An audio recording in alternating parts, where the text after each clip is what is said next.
কি রে সৌরিক, কতদিন পর দেখলাম তোকে। বাড়ি থেকে কেমন বেরোস না নাকি? কি রে সৌরিক, কতদিন পর দেখলাম তোকে। বাড়ি থেকে তেমন বেরোস না নাকি? রীতিমতো অবাক হয়ে বলল কিংসুক।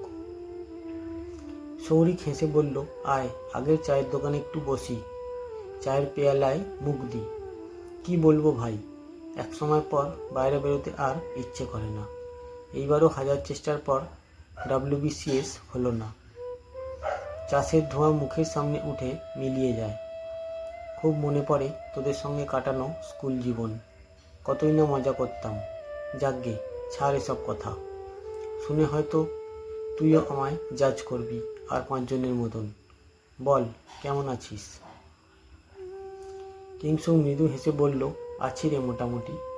তুই তোর মতো এগিয়ে যা, এসব নিয়ে চিন্তা করিস না ভাই। ঝড় থেমে যাবে একদিন। একটু থেমে চায়ের কাপে চুমুক দিয়ে হঠাৎ সৌরিক প্রশ্ন করল কিংসুককে, আচ্ছা স্কুল থেকে কলেজ, সেই স্নিগ্ধার কি খবর? কেমন করে যেন হারিয়ে গেল মেয়েটা।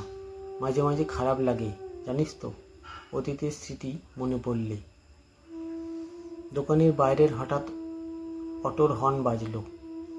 ভেতরে গরম চায়ের গন্ধে ভরে গেল পরিবেশ। কিংসুক শেষ চুমুক দিল।